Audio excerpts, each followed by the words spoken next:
Detalye sa pagkakaayos ni Carlos Yulo sa kapatid na si Eldru Yulo. Magkapatid na Carlos at Eldru Yulo nagkitang muli. Mga netizens nasiyahan sa pagkikita ng magkapatid. Ito ang buong istorya.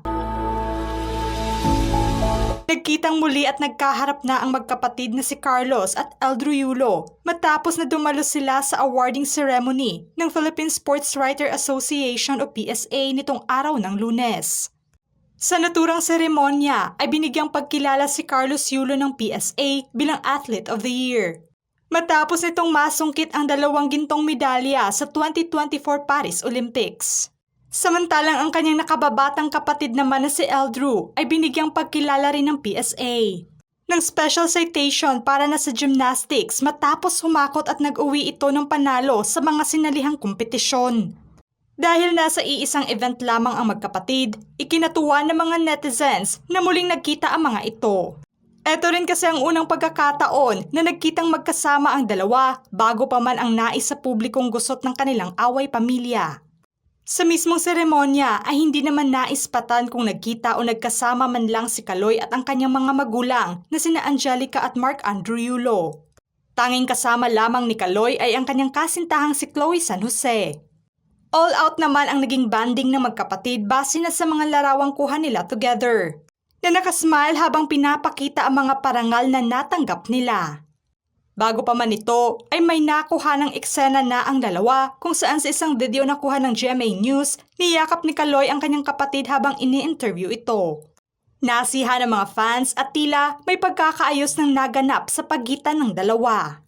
Ngunit sa kabila pa man ito ay nakatanggap pa rin ng ilang batiko si Kaloy sa publiko. Dahil nasa tila pagtatanong umano nito sa kanyang kasintahang si Chloe kung isasama ba umano nila si Eldru. Matapos kasi na yumakap si Kaloy sa kapatid ay napahinto ito sa kanyang pagsasalita at sinabing sasabay ako. Napangunawa ng karamihan ay tila sasabay umano ito sa kanyang kuya.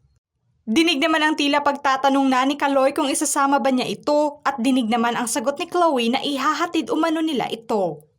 Tila napataas naman ang kilay ng ilan sa naging pagtatanong ni Kaloy at kailangan pa ba daw talagang tanungin iyon kung kapatid naman niya ito. Ilan pa sa hirit na komento ng mga netizens. Bakit naman ganun Kaloy? Kapatid mo siya, malamang sabay kayo o ihahatid mo talaga yan pa uwi? Tinatanong pa ba yan? So bakit kailangan pang itanong sa girlfriend? Sasakyan mo naman siguro yan gamit mo. Sa kabila pa man na napataas ang kilay ng iba sa nabitawang salita ni Kaloy ay masaya pa rin ang karamihan sa pagiging proud kuya nito sa kanyang kapatid. Sa panayam sa kanya, ipinagmamalaki niya ang improvement na ipinakita ni Eldru sa larangan ng gymnastics at ikinatuwa niya ang parangal na natanggap nito. Dahil malapit na rin daw umano silang sabay na mag-e-ensayo. Aniya, base po sa mga nakita ko po sa training niya, malaki po ang mga naging improvements niya po sa training. Magaling na rin po siya sa favorite events niya. Super proud po ang nakakatuwa na makasama ulit sila, yung teammates, sa training. Determinado namang inihayag ni Eldru na nais niyang sundan ang yapak ng kanyang kuya Kaloy para na sa paghahanda niya sa 2028 LA Olympics. Noon pa man din bago ang gusot ay bukas na sinasabi nitong idolo niya ang kanyang kuya Kaloy. Bilang kuya ay masayang-masaya talaga daw siya sa naabot ng kanyang kapatid ngayon. Tila ay nag-good state na umano kung mailarawan ng fans ni Kaloy ang relasyon niya sa kanyang kapatid.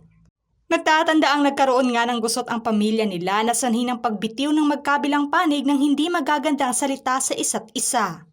Lalo na sa hindi pagkakaintindihan ni Kaloy at ng kanyang ina. Ngayon ay tila hudyat na umano ito ng tuluyang pagkakaayos ng kanilang pamilya dahil na sa espesyal na pagsasamang muli ng magkapatid. Ano ang masasabi nyo sa pagkakaayos ni Carlos at Eldru Yulo ngayon? Just comment below.